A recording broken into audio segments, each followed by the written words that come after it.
นะครับผมนายประเทศจารัตน์นักศึกษาสถาบันเทคโนโลยีประจำเกล้าเจ้าคุณทหารลาดกระบังวิทยาเขตชุมพรเขตอุดมศักดิ์สาขาวิศวกรรมเครื่องกลปีสองวันนี้จะมาใช้ SolidWorks ในการวาด Homework 02-09นะครับ 2D Sketch ตัวอย่างที่9รูปแบบดังนี้เลยครับตามตัวอย่างโอเคงั้นไปเริ่มกันเลยครับโอเคครับเราก็อยู่หน้า SolidWorks แล้วนะครับในหัวข้อนี้เรากดที่5ครับสร้างกระดาษใหม่ขึ้นมาโอเคจะมาว่าแจ้งสล็อตกันก่อนนะครับเลือกที่ฟอนต์เพจครับที่เกี่ยวกับจิ้มนะครับกราฟตั้งค่าแล้วก็เจอเตรียมไปแล้วนะว่าขึ้นมาไม่ก่อนจากนั้นจะวาดวงกลม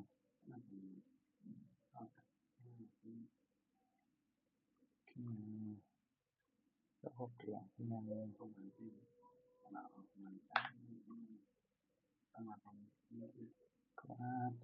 กลมขึ้นมาโอ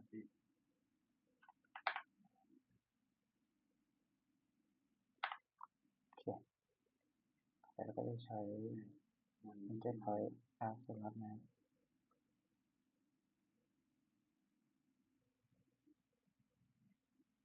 โอเค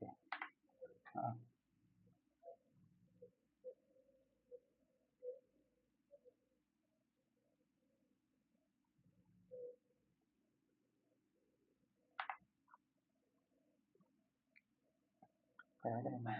ข้างใน30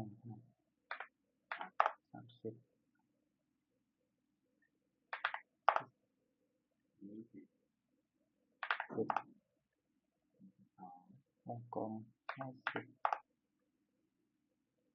เหลี่ยม25ตามหา1050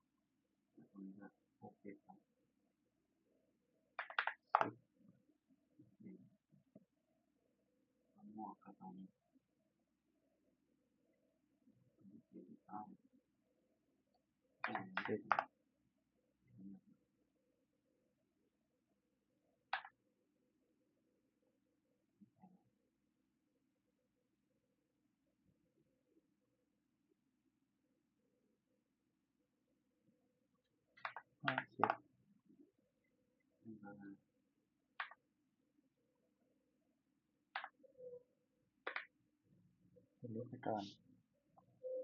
คือตอนนี้เรารู้ว่าวงกลมวงใหญ่นะกำหนดขนาดไปก่อน20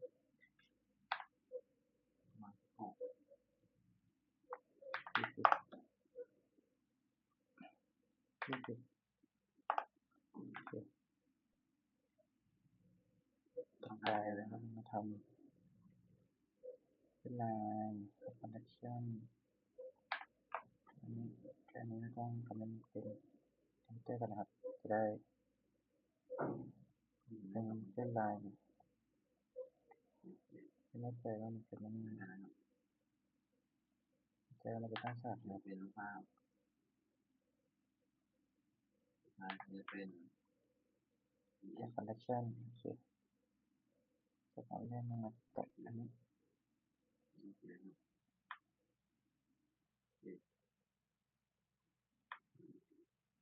เป็นประมาณนี้นะวันนี้ก็จบการนำเรื่องนี้เองครับเหมือนปีที่สองเนาะของค้าโอเคดูไปก่อนก็ได้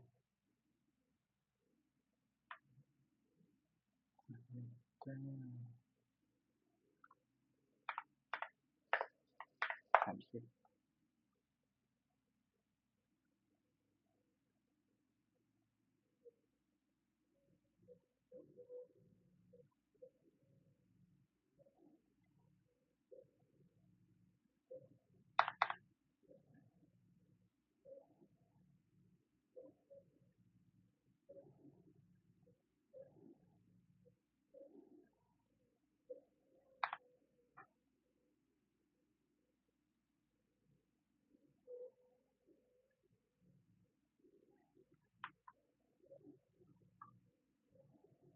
แต่ว่ามันกดมันใหญ่ก่อน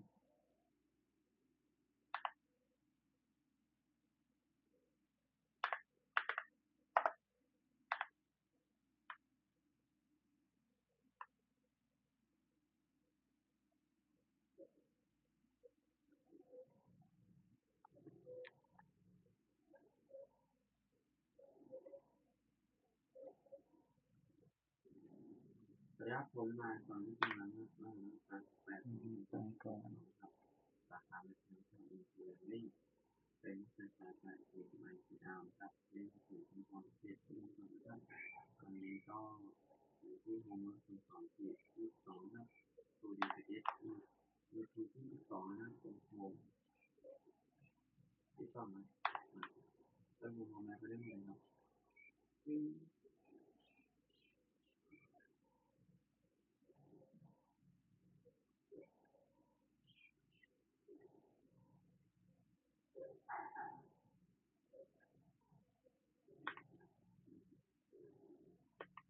แต่เราไปเริ่มใหม่อันนี้เริ่มก่อน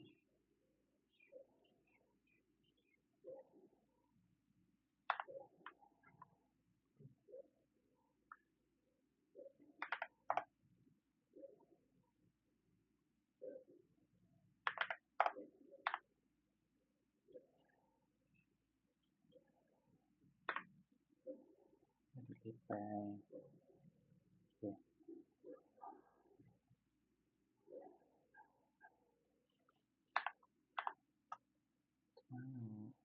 ติดไปเดี๋ยวนะครับ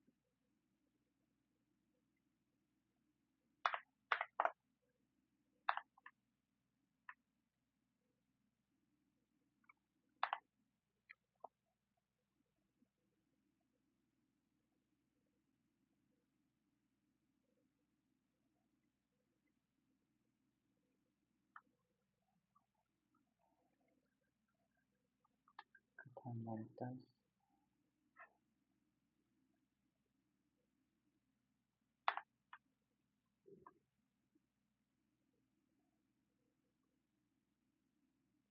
แข็งไปวิธีการล่างขึ้นไปน่าจะองศา30โอเคมาสร้างกลมความใหญ่ขนาด50คูณที่ต้องใช้ได้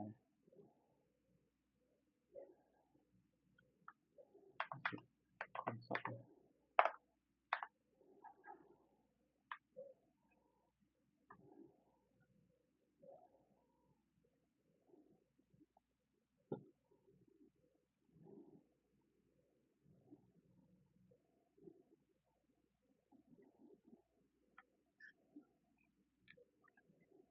แล้วก็มาฟังอันนี้ข้างล่าง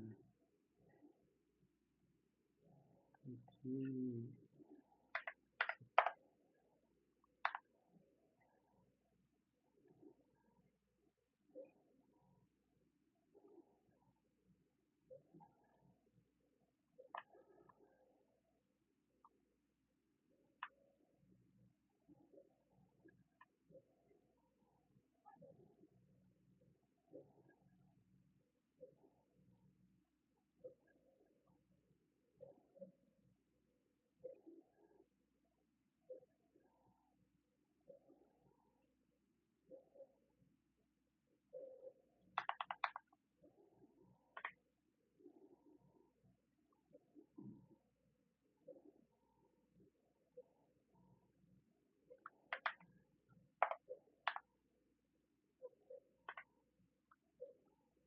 แบบนี้ที่60นะโอเค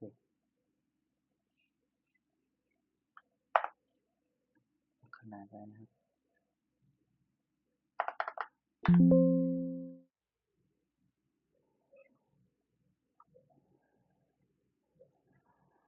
อ่า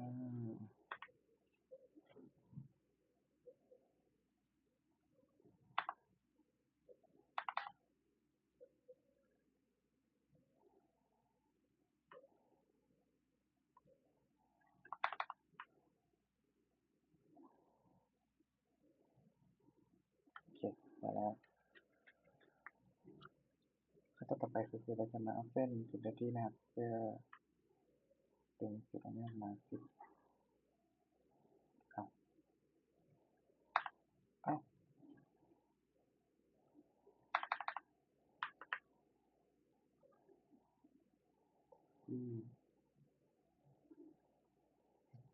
เวิร์กเลยนะครับเมื่อกี้คืออะไรก็ไม่รู้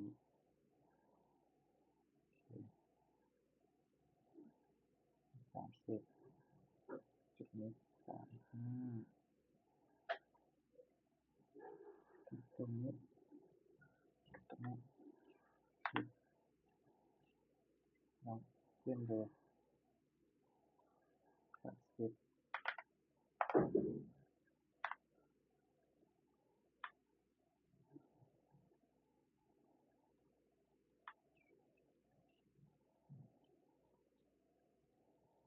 เช็ค30แล้วจุดนี้3528นะงง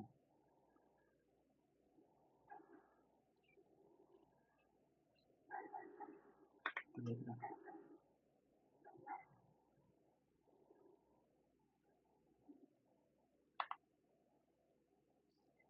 358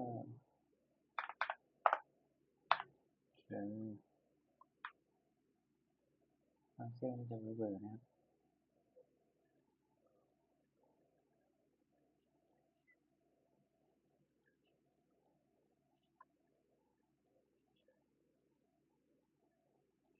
ได้แล้วต่อไปแล้วก็จะมาลากเส้นอันนี้ตัดเสร็จก็แบบนี้เลยต่อไปก็ฝั่งนี้5โอเคแตะแตะติดถูกแตะ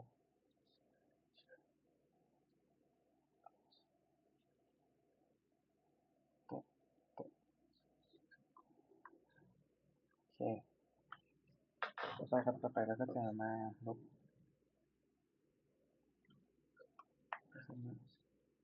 จุดนี้มันยังไม่เป็นไรโอเคเรียบร้อยนะครับต่อไปเราก็จะมาลบส่วนที่ไม่ใช้ออกแต่อย่าเพิ่งดีใจไปครับยังไม่ได้รับคำตอบของพวกอื่นโอเคให้โลกซาวนะครับปึ๊บเรียบร้อย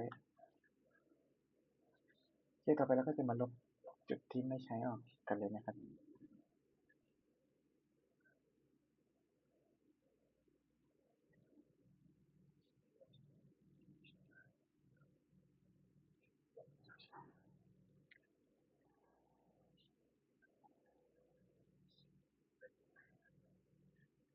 จุดที่ไม่ใช้ออกไปเล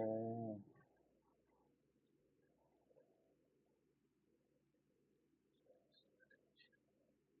โอเคถูกแล้วนะครับ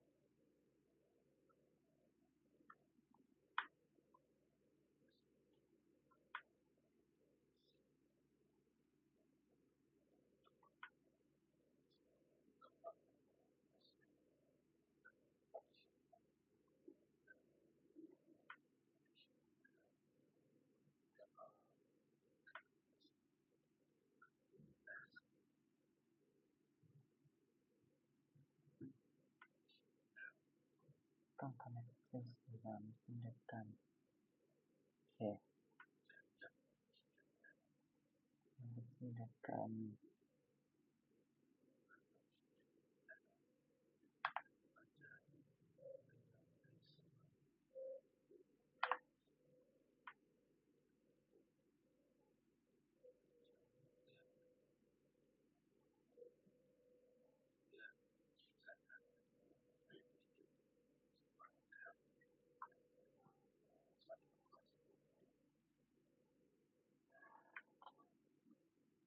พยายามทำให้มันเส้นเดียวกันนะโอเค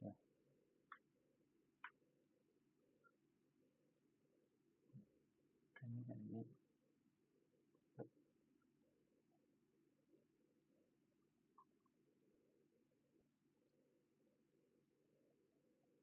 สุดนี้นี้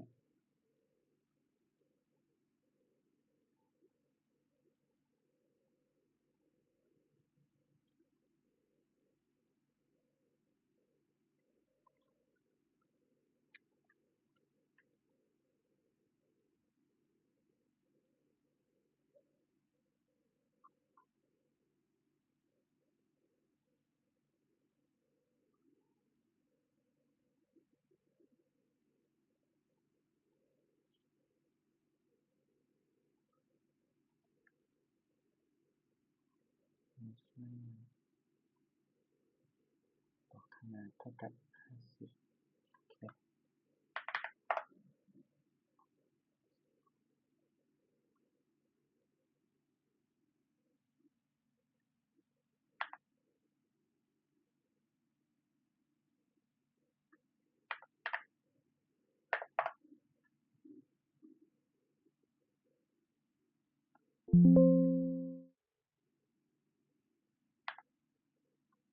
นี่มันล็อกอยู่แล้วทีนี้ลบเช่นเดียวกันไม่ได้ครับ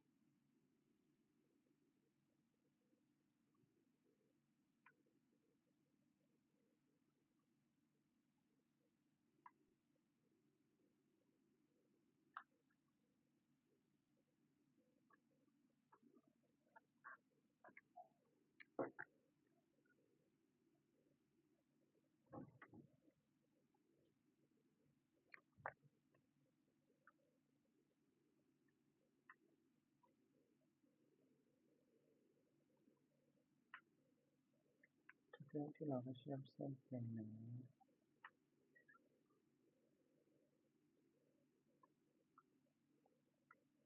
แล้วเราจะลองถูกตัวกันเลยอันนี้นะครับ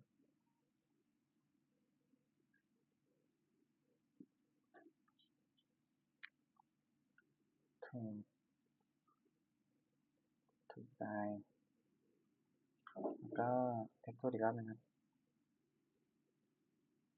โทษ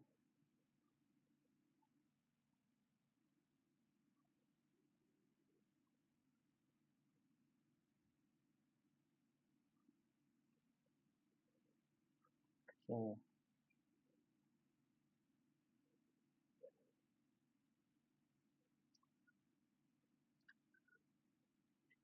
ก็ได้ประมาณนี้แล้วก็กดเซฟเลยครับ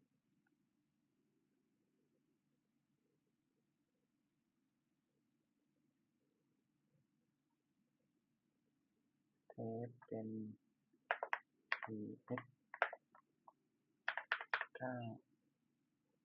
เซฟไปแล้วก็กดที่นิ้วครับกดเลือกกระดาษก็กาตรงนี้ออกเลือกจากตรงนี้เพิ่มชิ้นงานเป็นอย่างที่9คลิกซ้ายค้างล่างมาแล้วก็เลื่อนขึ้นไปข้างบนถูกครับแล้วก็เลื่อนลงมาปรับสเกลuse custom scale 1:5แล้วลงมาคลิกอันนี้แล้วเลือก custom scale เลือกเป็น1:1จากนั้นก็จะมาขนาดก่อนอื่นคลิกถูกครับ annotation center mark mark center mark ใหม่ครับเพื่อเป็นอันที่2คลิกไปเลยคลิก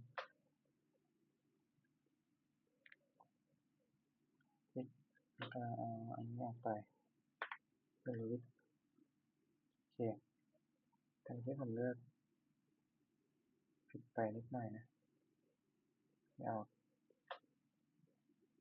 โอเคนั่นแหละแล้วก็ถูกเลย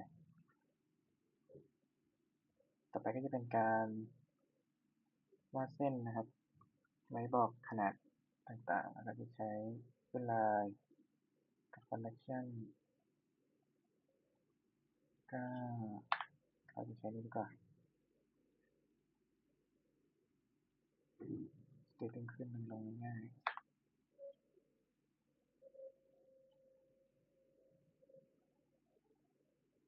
มี2ฝั่งไว้สบายใจกว่าไม่ต้องคอยวาดเยอะ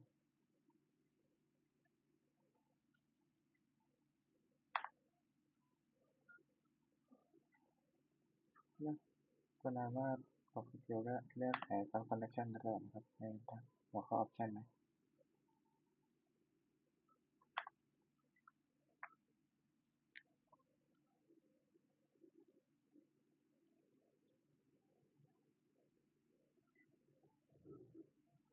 จะได้ง่ายๆนะเขียน ต่อไปเราก็จะเส้นลายขึ้นลงมาหนึ่งก็เส้นลายนัดหนึ่ง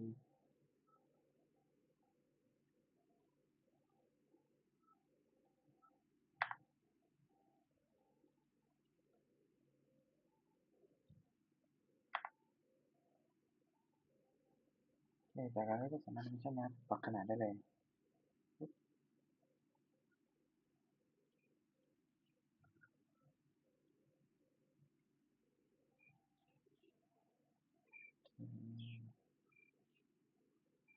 เหลือวงกลมข้างในนะวงกลมข้างในนะโอเค connection ถูก connection วงกลมข้างในคือ5โอเค10 30 10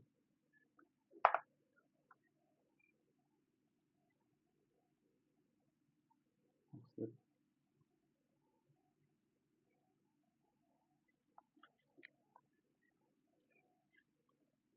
แล้วก็ตรงนี้35 30 โอเคบอกขนาดครบแล้ว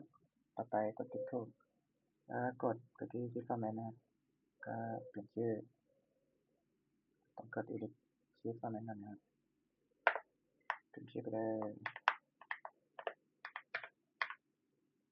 เป็น script px 09โอเคแล้วเปลี่ยนตัวอักษรกลางขึ้นเปลี่ยนจุดนี้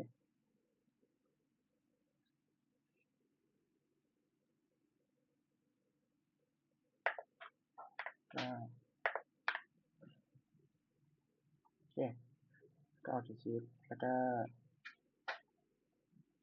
ตอนนี้เราก็สามารถจัดให้หน้ามันสวยขึ้นได้นะโอเคมานี้ครับเราก็จะเซฟเป็นเซฟปกติได้เลยครับเซฟงานต่อไปเซฟเซฟเป็น PDF ต่อไปก็เซฟเป็นJPG นะครับต่อไปเราก็จะไปดูงานที่ตัวเองเซฟไปเมื่อกี้นะครับ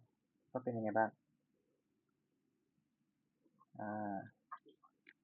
นี่ครับโอเคสำหรับการทำตัวอย่างที่9ก็จบกันไว้เพียงเท่านี้ครับสวัสดีครับ